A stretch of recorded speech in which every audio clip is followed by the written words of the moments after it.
बिस्मिल्लाहिर्रहमानिर्रहीम। आज के प्रोग्राम के साथ मैं हूं नसरुल्लाह मलिक। नाज़रीन, पाकिस्तान के army chief general Syed Asim Munir America के अहम दौरे पर रवाना हो चुके हैं। ये उनका पहला दौरा है जब से उन्होंने अपने ओहदा संभाला है। उसके बाद से उन्होंने 11 ममालिक के दौरे किए और पाकिस्तान के लिए सफारती और माशी लिहाज से काफ़ी तौर पर बेहतर फैसले करवाने में वो कामयाब हुए। उन्होंने लगभग 17 गैर मुल्की सफारती और अस्करी हुकाम से इस एक साल के दौरान मुलाकातें की हैं। इन दौरों में पाकिस्तान में सरमायाकारी, कर्जों की मुद्दत, वापसी में तोसी और मुश्तरका दिफाई मामलात तय पाए जाते रहे हैं। आर्मी चीफ ने अपनी कामयाब डिप्लोमेसी के जरिए पाकिस्तान को उस मुआशी बहरान से निकालने की भरपूर कोशिश की जो पाकिस्तान एक मुआशी मुश्किल में फंस चुका था। सऊदी अरब, कतर, कुवैत और यूएई के साथ जाकर न सिर्फ माली मामला सेटल किए गए बल्कि पाकिस्तान में सरमायाकारी के लिए भी उन्हें आमादा किया गया। अमेरिका जाकर आर्मी चीफ को पाकिस्तान के हालात के साथ साथ अफगानिस्तान के अमूर और इस खित्ते के मसाइल पर अहम मुलाकातें भी करनी हैं। इसके साथ साथ अगर देखा जाए तो पाकिस्तान की सियासी और अंदरूनी हालात के हवाले से भी ये दौरा इंतहाई अहमियत का हामिल होगा।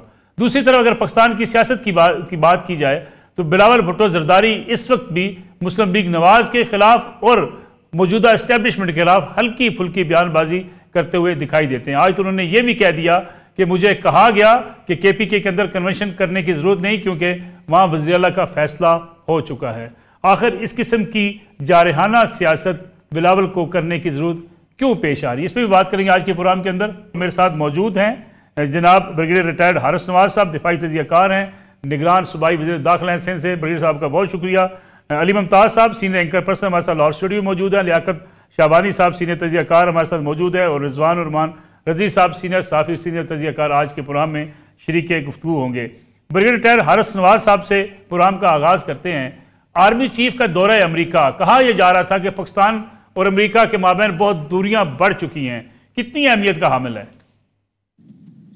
नजरुल साहब देखें, पाकिस्तान और अमेरिका के हमेशा ताल्लुकात अच्छे रहे हैं, कभी ठीक होते रहे कभी खराब होते रहे, लेकिन बात यह कि पाकिस्तान की फॉरेन पॉलिसी में हम यही हमारी पॉलिसी है कि हम तमाम ममालिक से ताल्लुकात अच्छे रखते हैं। We don't enter into any block.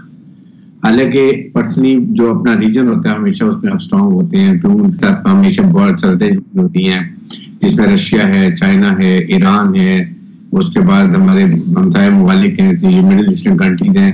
तो ये एक रीजन बहुत अहम है जिसमें तीन न्यूक्लियर पावर है, रशिया, चाइना और पाकिस्तान, 2 वीटो पावर है। तो हमें इसको भी अपना ख्याल करें, लेकिन you never put all eggs in one basket. तो हमारे अमेरिका से भी ताल्लुक अच्छे हैं, यूरोपियन यूनियन से भी अच्छे हैं, मिडिल ईस्ट से भी अच्छे हैं, हर एक से हमारे ताल्लुकात अच्छे हैं। इस मौके पे चीफ ऑफ आर्मी स्टाफ की विजिट, जो कि पहली विजिट जब से उन्होंने कमांड टेक आउट किया, chief of army staff first time जा रहे हैं। आई थिंक हमें बहुत पॉजिटिव उम्मीद रखनी चाहिए, पॉजिटिव सोच रखनी चाहिए कि वो जा रहे हैं। खुद पर्सनली पाकिस्तान का नुक्ता नजर बताएंगे, पाकिस्तान के मिलिट्री टू मिलिट्री कॉन्टैक्ट जो अमेरिकन से हैं उनके बारे में बात की जाएगी।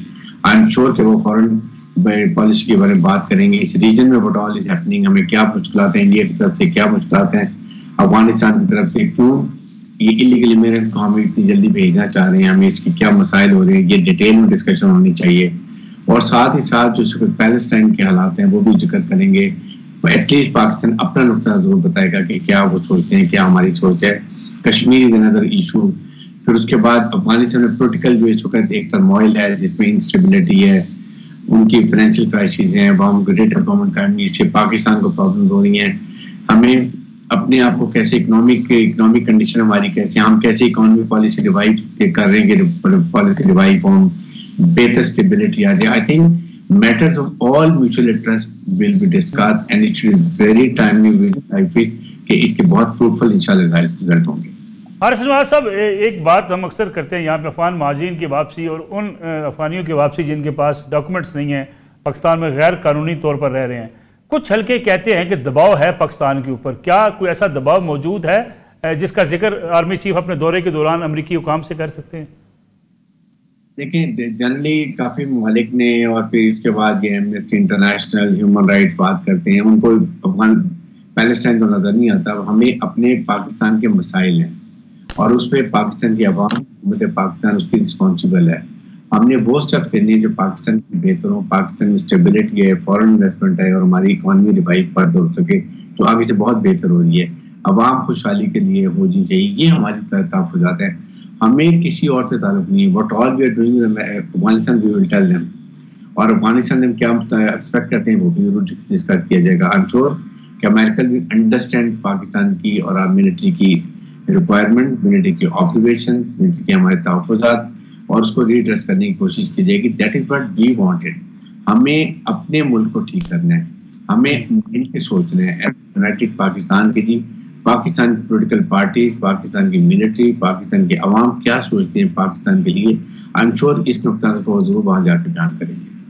हारिस नवाज साहब, एक और चीज़ जिसके बारे में अक्सर कहा जाता है कि इस वक्त IMF के साथ जो हमारे मामलात हैं, ख़ासतौर पर माली मामलात, आर्मी चीफ ने सऊदी अरब में, कुवैत में, कतर में, UAE में बड़ा अहम किरदार अदा किया। ख़ासतौर पे जो डेफर किए गए हमारे कर्ज़े कि अब हमें उनकी अदायगी करनी थी, लेकिन उसकी अदायगी हम ताख़ीर से अब कर पाएंगे।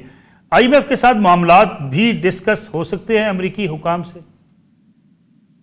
जरूर डिस्कस होंगे। पाकिस्तान सबसे पहले तो ये बताएगा कि हम अपने लिए क्या इकोनॉमी, हमारी पॉलिसी है, हम इसको कैसे लेके आगे चल रहे हैं। IMF वर्ल्ड बैंक से हम बताएंगे कि हमने कितना आगे गए हैं, क्या क्या हमने शर्त मानी है। फिर अमेरिका से बिजनेस की बात जरूर की जाए, क्योंकि देखें पाकिस्तान की हुकूमत ने, चीफ मिनिस्टर साहब ने, नासिम ने एक ही बात की कि we want trade, we don't want aid. तो ट्रेड के लिए जितने भी हमारे रास्ते कहाँ से भी खुल सकते हैं हमें करने चाहिए, ताकि हमारी एक्सपोर्ट बढ़े, और एक्सपोर्ट बढ़ेगी तो फिर हमें फॉरेन एक्सचेंज मिलेगा। और सेकंड जो है, ये पाकिस्तान में हुकूमत की स्टेबिलिटी कितनी ज़रूरी है। हमारे बाद जो ओवरसीज पाकिस्तानी हैं बहुत ज़्यादा हमें फॉरेन रिमिटेंस करते हैं, उनके प्रॉब्लम क्या हो रही है वो तो खैर हमारा अपना मसाइल है, लेकिन हर चीज़ के ऊपर खुले दिल से जा रहे हैं। वो नुकता लेके पाकिस्तान को रिप्रेजेंट करेंगे मिलिट्री टू मिलिट्री कॉन्टेक्ट के लिए, गवर्नमेंट टू गवर्नमेंट कॉन्टेक्ट के लिए, और पीपल टू पीपल कॉन्टेक्ट के लिए। हर उस टॉपिक पे बात करेंगे से पाकिस्तान की इकोनॉमी रिवाइव हो सकती है, पाकिस्तान में स्टेबिलिटी आ जाती है, और पाकिस्तान रीजन में किस अच्छे तरीके से अपना किरदार अदा कर सकते हैं। Thank you very much. बड़ी हारिस नवाज हमारे साथ मौजूद है। अली मुमताज साहब, आर्मी चीफ का दौरा बड़ी अहमियत का हामिल है। कहा जा रहा था कि पाकिस्तान तहरीक इंसाफ ने बड़ी लॉबिंग की है, पाकिस्तान और अमेरिका के तल्लुकात में बड़ी दूरियां पैदा हो चुकी हैं। क्या इस दौरे के नतीजे में पाकिस्तान के मामलात बेहतर होंगे?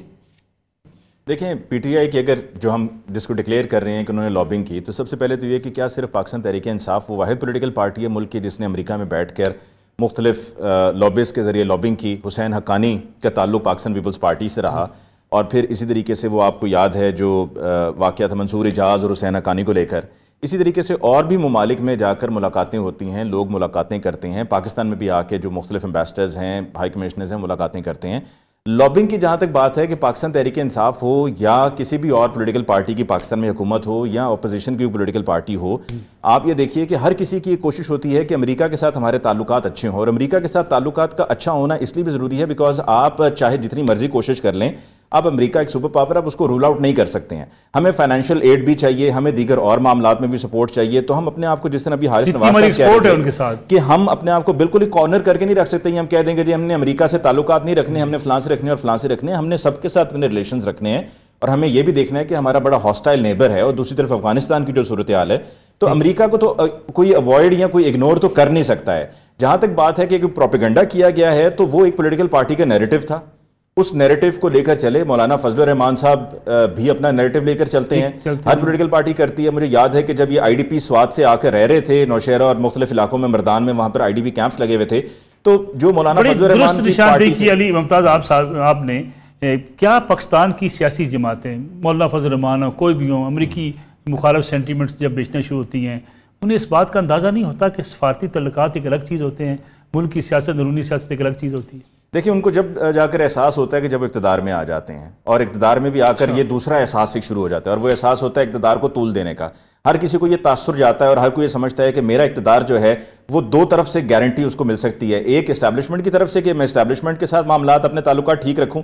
बिलावल साहब अभी कुछ रोज़ पहले कह रहे थे कि मैं 4 नंबर गेट की सियासत नहीं करता हूँ। वो उनकी सियासत जो है वो 4 नंबर गेट की ना सही, लेकिन उनके वालिद साहब जो हैं वो सियासत जिस तरीके से करते हैं वो 5वां गेट निकाल लेते हैं। और पिछले साल तो बल्कि नवंबर में वो अपना उसी अपनी जो मनूवरिंग है उसको इस्तेमाल करते हुए अपनी मर्जी के आर्मी चीफ भी लगवाना चाह रहे थे। और फिर दूसरी तरफ अमेरिका के साथ भी जब पॉलिटिकल पार्टीज इक़्तिदार में आ जाती है, उनको लगता है कि जी वहां पे भी मामलात को सेट रखना है, क्योंकि या तो हमारी छुट्टी वहां से होगी या हमारी छुट्टी वहां से होगी।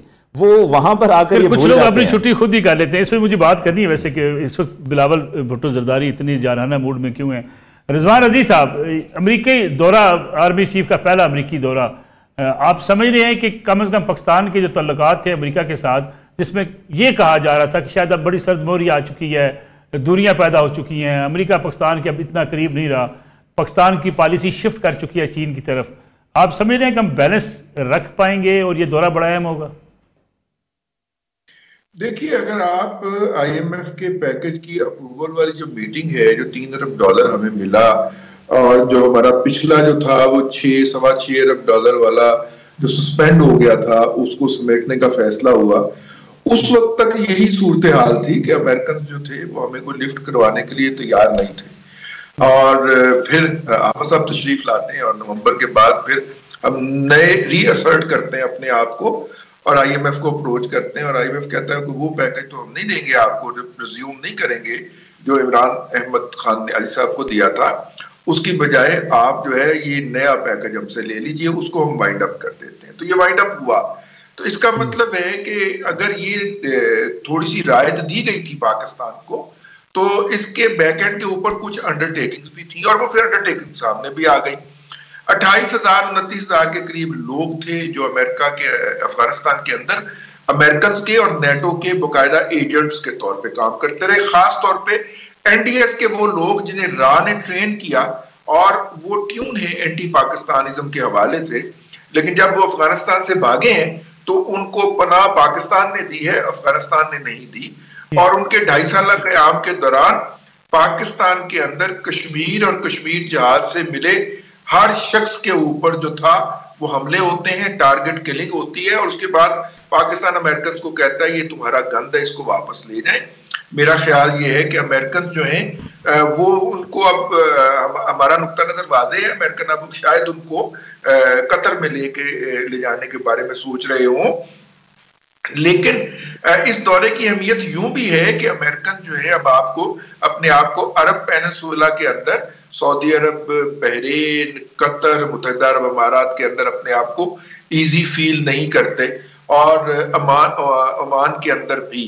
तो वो अरब पेनिनसुला के इस तरफ भी अपना कोई मस्तकर चाहते हैं, और हमने माजी करीब के अंदर मुशर्रफ साहब के दौर में कोई 2 बहरी हवाई अड्डे दिए भी रखे हैं, तो वो उस तरह की कोई और भी सहूलत चाहते हैं। तो मेरा ख्याल है पाकिस्तान की पॉलिसी बड़ी वाज़ेह है। बलूचिस्तान के अंदर हमारा CPEC का 60% है, हम वहां पे किसी भी तौर पे अमेरिकन मॉनिटरिंग कबूल नहीं कर सकते, और ये सारा वो प्लेटर है जो कि इस वक्त आर्मी चीफ ले जा रहे हैं अमेरिका, वहां पे बड़े खुले दिल से बातें होंगी, लेकिन कुछ हमारे इंटरेस्ट हैं उसके ऊपर हम चलेंगे। लियाकत शाहवानी साहब, सियासतदान तनकीद तो बड़ी करते हैं आर्मी के किरदार के ऊपर, इस्टेब्लिशमेंट के किरदार के ऊपर, लेकिन अगर पिछले 1 साल के दौरान का अगर हम कामयाब डिप्लोमेसी देखी जाए तो वो मिलिट्री डिप्लोमेसी ही कामयाब होती दिखाई देती है। खा IMF की बात हो, खा सऊदी अरब से मामलात हों, खा कतर और कुवैत से बातचीत हो, तो फिर अगर सियासतदान इन चीज़ों को मैनेज नहीं कर पाते तो इसीलिए तो इस्टेब्लिशमेंट को मैदान में आना पड़ता है। जी, सियासतदानों की ये कमज़ोरियाँ ज़रूर हैं, और यही वो नालायकियाँ हैं कि जिनकी वजह से न पॉलिटिकल कल्चर प्रमोट हो सका, न मीशत को ठीक कर सके, न एक्सपोर्ट को बढ़ा सके। पार्टियां तो बदलती रहीं, चेहरे बदलते रहे, लेकिन जो रवायती करप्शन और जो नालायकी है, नाइली है, वो डोमिनेंट रही इस पूरे पॉलिटिकल कल्चर में, और जिसकी वजह से आपने दुरुस्त फरमाया कि इस्टेब्लिशमेंट को बैकडोर डिप्लोमेसी हो या इंटरफेरेंस हो, बाज़ मामलात में करना पड़ता है। अभी आप देखें इस दफ़ा खसूसन इस 1 साल में हमारे जो अस्करी क़यादत हैं, आर्मी चीफ जहाँ जहाँ गए, जिस ममालिक में वो गए, उनकी डिप्लोमेसी जो है ना वो काफ़ी फ्रूटफुल साबित हुई है, काफ़ी बारावर साबित हुई है। उसकी वजह यह है, खसूसन जो अमेरिकन इस वक्त जो दौरा है, इसकी इंपॉर्टेंस ये होगी कि इससे कबल कोई भी हमारा अस्करी या सियासी क़यादत जब अमेरिकन दौरे पर जाते थे तो कोई पैकेज मांगते थे या फाइनेंशियल असिस्टेंस मांगते थे, तो एक उनको जुमले का वहां से सामना करना पड़ता था कि पहले आप अपने घर के मामला तो दुरुस्त करें, माशी लूपहोल्स अपने ठीक करें, करप्शन के जो लूपहोल्स हैं वो ठीक करें, फिर हम आपको असिस्ट करेंगे तो प्रॉपर उसका फायदा होगा। पहली दफा ये होने जा रहा है कि आर्मी चीफ जब वहां बैठेंगे, ये जो जुमला है उनको सुनना नहीं पड़ेगा कि घर के मामला दुरुस्त करें, क्योंकि इस 1 साल में अपने घर के मामला, अपने माशी मामला, आपने जिक्र किया बॉर्डर स्मगलिंग, डॉलर स्मगलिंग, इन सब पे काफी हद तक काबू करके वो जा रहे हैं। और अब जब वो वहां पे कोई माशी असिस्टेंस का कोई पैकेज डिस्कस करेंगे, IMF के हवाले से कोई पैकेज डिस्कस करेंगे, तो ये जो एक जुमला है जिसकी वजह से हमेशा हमारा केस खराब होता रहा है और एम्बेरसमेंट का सामना करना पड़ता रहा है माजी में, इस दफा हमें इसका सामना नहीं रहेगा। और मेरे ख्याल में ये बड़ा अच्छा हुआ कि एक साल दीगर मुमालिक आर्मी चीफ साहब तशरीफ तो ले गए, लेकिन अमेरिका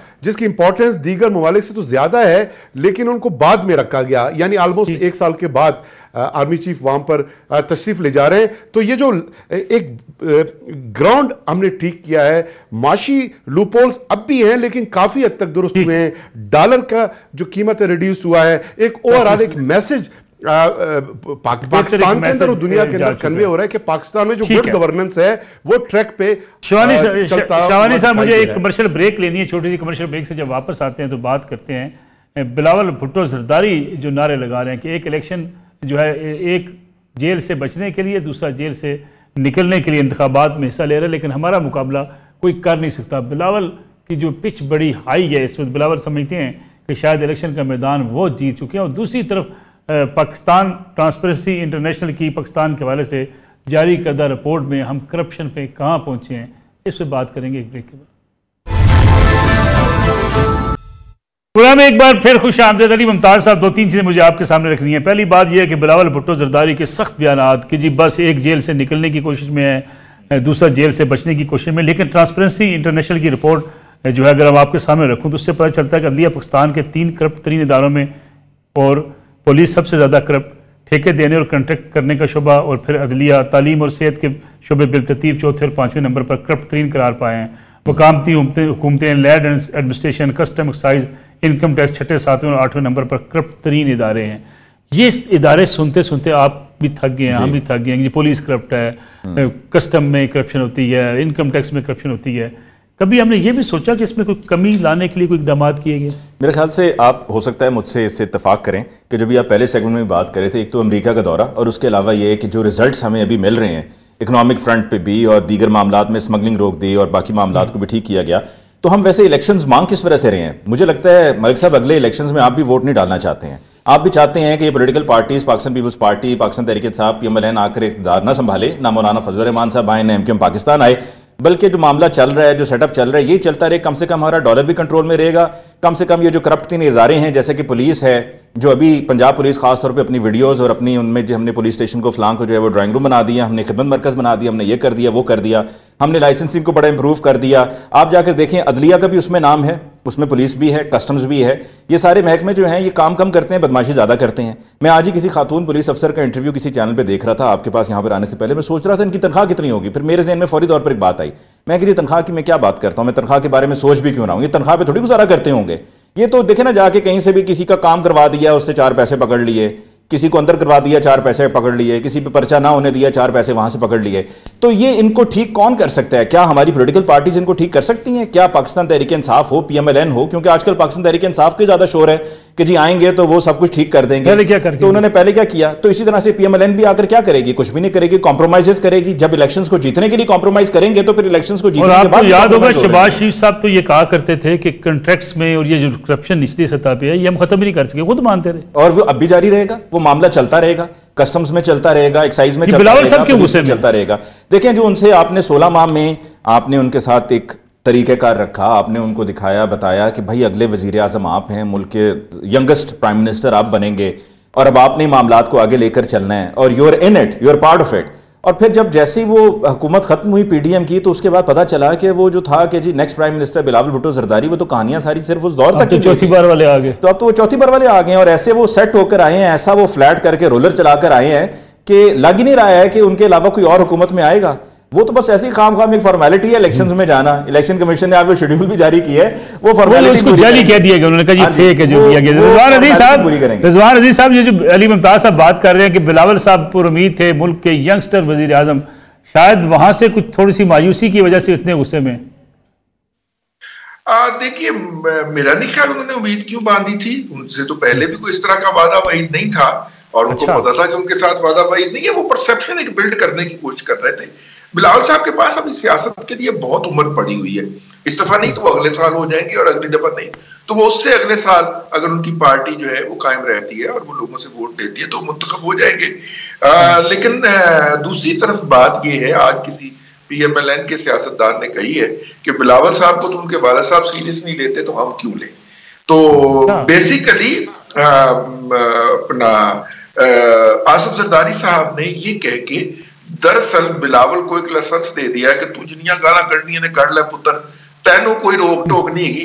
मैं कहूंगा यार मैं उसे सीरियस लेता ही नहीं हूं, तुम क्यों सीरियस ले रहे हो। तो ये जो इंटरव्यू दिया अहमद मीर साहब को जनाब आसिफ अली जरदारी साहब आपने बड़े आराम से बेल आउट कर दिया बिलावल साहब को, है ना, कितने मजे से। काश मुस्लिम लीग को समझ आती है, मतलब बिलावल साहब को अब्बा ने पूरी तरह शाबाश दी है कि बेटा पढ़ जा।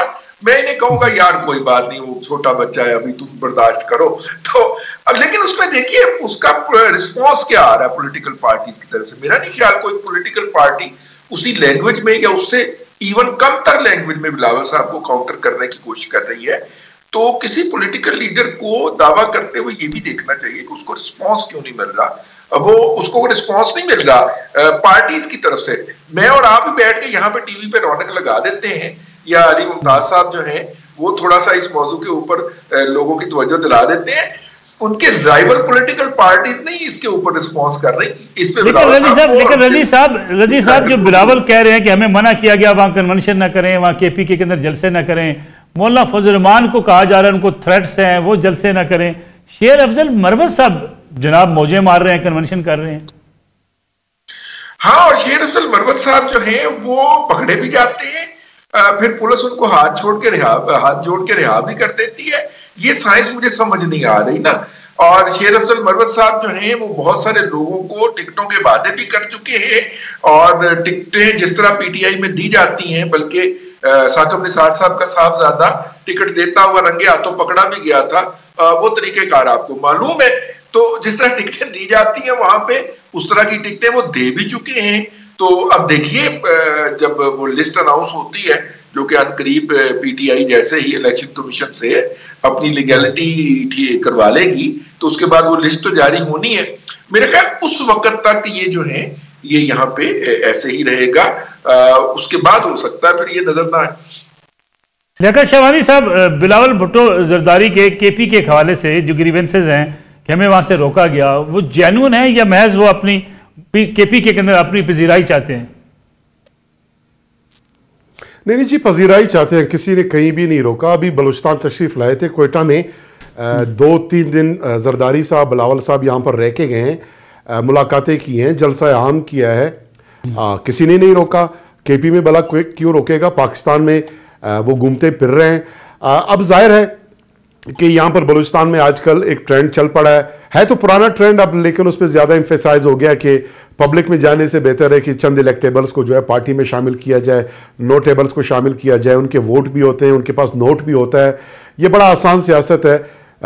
ये उन्होंने तरीक़ाकार यहाँ पर उसको इन्होंने इस्तेफादा करने की कोशिश की है। KP में शायद ऐसा कोई माहौल नहीं मिल रहा होगा। लेकिन KPK के बारे में तो बिलावल कहते हैं कि हमें बता दिया गया कि यहाँ वज़ीर आला का फैसला हो चुका है, आप कन्वेंशन ना करें। बड़ा संगीन इल्जाम है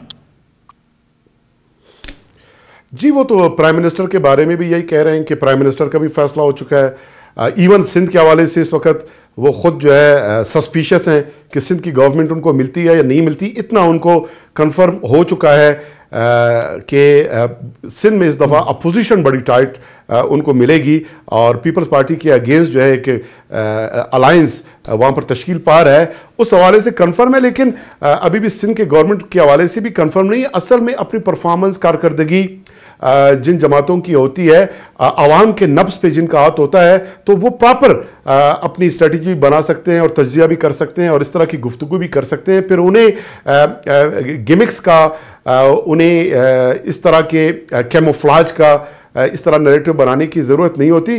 तो एक तौर पे बिलावल साहब कोशिश कर रहे हैं, अपने आप को रेलेवेंट करने की कोशिश कर रहे हैं। उनके प्रोफाइल पे सबसे कम उम्र तरीन फॉरेन मिनिस्टर का नाम आ चुका है और इसीलिए जल्दी में है। वो चाहते हैं कि उदेड़ उमर होने से कबल ही वो पाकिस्तान के नौजवान तरीन वजीर आज़म का उनके प्रोफाइल पे, सीवी पे ये टैग भी उनको लग जाए, इसलिए वो जल्दी में है। लेकिन जल्दबाजी में बाज़ औकात मामला ख़राब हो जाते हैं और फिर 16 महीनों का एक बर्डन भी है उनके शोल्डर्स पे। आज भी अगर वो 16 महीने की गवर्नमेंट पे तंकीद करते हैं या शहबाज शरीफ पे या किसी पे, तो इनडायरेक्टली वो बर्डन उनके कंधों पे भी आता है, वो उस क्रिटिसिज्म को इनडायरेक्ट खुद शेयर भी कर रहे होते हैं। तो ये तमाम जो सूरत हाल है, मैं जब देखता हूँ बिलावल साहब को, एनर्जी तो है माशाल्लाह, काबिल इंसान भी हैं, लेकिन कुछ जल्दी में नजर आ रहे हैं। और जरदारी साहब कोशिश कर रहे हैं उनको बैलेंस करें, उनको रोकने की कोशिश करें, लेकिन ये रजीज साहब ने तो बड़ा अच्छा कह दिया कि आराम से बाद में कह देंगे शिकार ना हो, कि मैंने तो पहले ही कह दिया था कि इतना संजीदा उनको ना लीजिए। एक ब्रेक लेते हैं, ब्रेक से वापस आएंगे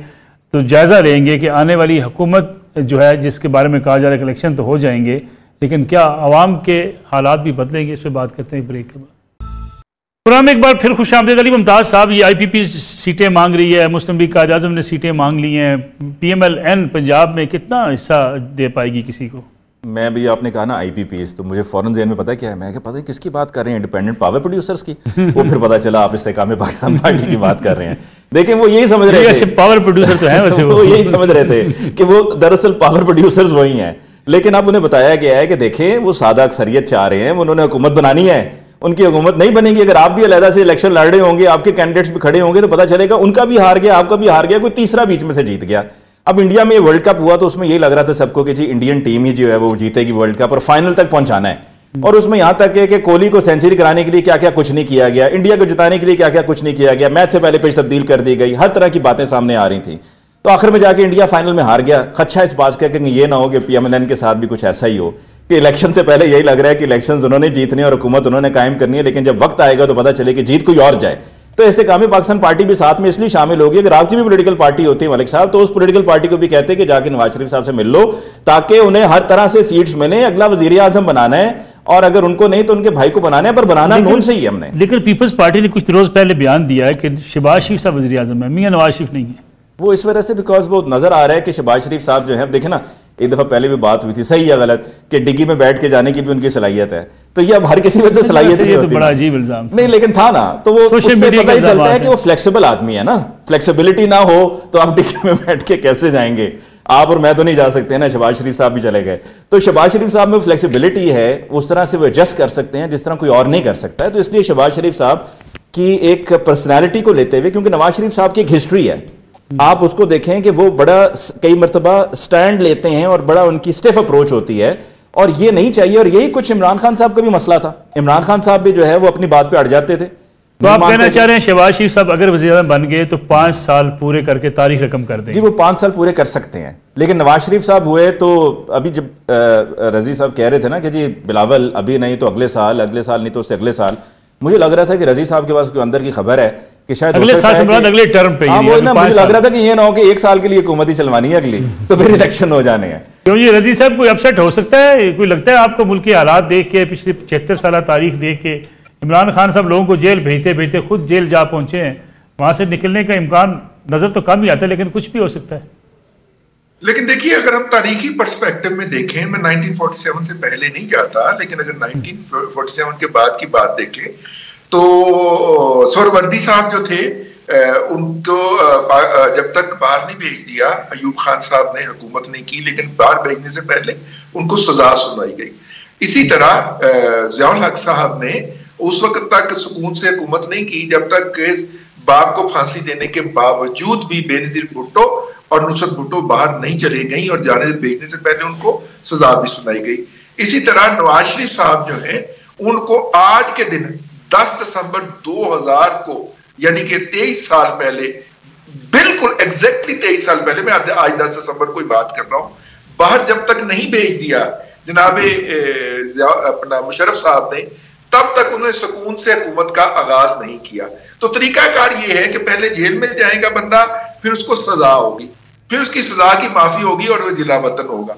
भाई आप सजा ही नहीं होने दे रहे। लियाकत शहवानी साहब, जो बात हो रही है कि जी अपसेट हो सकता है, सोशल मीडिया पर तो मुझे रोजाना अपसेट नजर आता है। वो कहते हैं बाजी इमरान खान साहब ने भी जेल से जो पैगाम दिया कि इलेक्शन तो हम जीत चुके हैं, ये अपसेट होता हुआ आपको नजर आता है, या जो रजी साहब का आइडिया है सजा लें और फिर बाहर जाएं, आराम से आजाद फजाओं में रहें?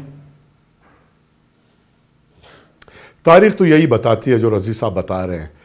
और ज़ियाउल हक साहब, फ्रांसिस फुकुयामा ने इस पर लिखा है कि अफ़गान वार के हवाले से जब जनरल ज़ियाउल हक से उनकी मुलाकात हुई और मामला जब तय कर रहे थे तो जनरल ज़ियाउल हक ने कहा जब तक भुट्टो साहब जो है वो जेल में रहेंगे, वो प्रॉपर जो एक इंटरनेशनल कोलिशन बनने जा रहा है सोवियत यूनियन के खिलाफ, उसका हिस्सा नहीं बन सकते, प्रॉपर उसको सपोर्ट नहीं कर सकते। तो फुकुयामा लिखते हैं कि मैंने जनरल साहब से कहा कि हम आपको $600 मिलियन देंगे, जिस पे उन्होंने कहा ये तो सिर्फ पीनट्स हैं और इस पे कुछ नहीं होगा। तो उन्होंने पूछा कि आप मजीद क्या चाहते हैं, तो उन्होंने फिर यही बताया कि भुट्टो साहब मेरे लिए बहुत बड़े अडल हैं। और फिर उसके बाद जो हुआ तारीख का हिस्सा है। बाकी रही बात सोशल मीडिया की, सोशल मीडिया पे तो आजकल हर आदमी जो है वो अपना नुक्ता नज़र जो है सेकंडों में ग्राउंड रियलिटी को देख के बगैर वो बात कर लेता है। आज भी एक फेक न्यूज़ चला था कि इलेक्शन कमीशन ने शेड्यूल अनाउंस कर दिया, बड़ी खलबली मची थी, लेकिन बाद में पता चला कि वो फेक हैं। इसी तरह सोशल मीडिया की जो ऐप हैं वो डे टू डे हैं, वो फेक भी साबित हो जाते हैं। और सोशल मीडिया को मैनेज करना, पब्लिक को मैनेज करना, इलेक्टोरेट को मैनेज करना, जलसयाम को मैनेज करना, प्रेस कॉन्फ्रेंस को मैनेज करना, ये सारे एक ही सियासी शोबे के डिफरेंट टीयर्स हैं और ये मुख्तलिफ साइंसेज हैं। सोशल मीडिया पे पॉपुलरिटी का मतलब कथन ये नहीं कि आप इलेक्शन में ज्यादा वोट हासिल करेंगे। लियाकत शाहवानी साहब, चूंकि प्रोग्राम का वक्त खत्म हो गया, आपका बहुत शुक्रिया। जाते जाते अपने आप दफ्तर में इलेक्शन करवा लें, आपको पता चल जाएगा, बाहर जाने की जरूरत नहीं, अपने दफ्तर में वोटिंग करवा लें। तो या कौन जीतेगा? यहाँ पर आपको पता चल जाएगा कि पल्स क्या है। मेरा ख्याल है दफ्तर में करा लें, मेरा ख्याल है करा के नताइज भी आप उनको जो है ना वो आप एयर कर दें, बता दें कि हमारे दफ्तर में वोटिंग हुई है और ये रिजल्ट निकला है। आपसे मैं अर्ज करूं, जो सोशल मीडिया पर नजर आता है कतन ऐसा रिजल्ट नहीं है। अपने दफ्तर में करा लें, अभी करवा के देख लें। अब आपने उनको समझाना नहीं है, आपने जो उनका वोट का हक समझाने वाली बात नहीं है। पाकिस्तान ना कि वोट पान लगन तो उसे पूछ लो कि आ रहे हो, इधर नहीं पाना उधर पाना है। चलिए ये भी करवा लें। अली मुमताज साहब आपका बहुत शुक्रिया, रिजवान रजी साहब आपका भी बहुत शुक्रिया। लेकिन अली मुमताज साहब ने जो बात की है, मैं इसको जाते जाते वाइंड अप कर जाऊँ। हमारे यहाँ सियासत बड़ी मुख्तलिफ सियासत होती है। अगर हम वाकई इतने सच्चे होते कि जो हम बात कहते हैं कि हम वोट देंगे और हम वोट देते भी, अपनी किसी बिरादरी, अपनी किसी सियासी जमात, अपने किसी नज़रिए, अपने किसी ग्रोह, अपनी किसी इलाकाई सियासत की नज़र हमने अपने वोटों को ना करते, तो हमारे इलेक्शन वाकई साफ़ और शफाफ होते। हम तो वोट दे के निकलते हैं, बाहर 10 उम्मीदवारों को कहते हैं तेनू वोट पाया सी, आपको वोट दिया था, आपको वोट दिया था, किसी एक को इनकार नहीं करते। इसलिए पाकिस्तान की सियासत और पाकिस्तान के इलेक्शन का सही तजिया इसलिए नहीं हो सकता कि लोग वोट डालने के बाद भी शायद सच बोलने से गुरेज़ा होते हैं। इजाज़त दीजिए, अल्लाह हाफ़िज़।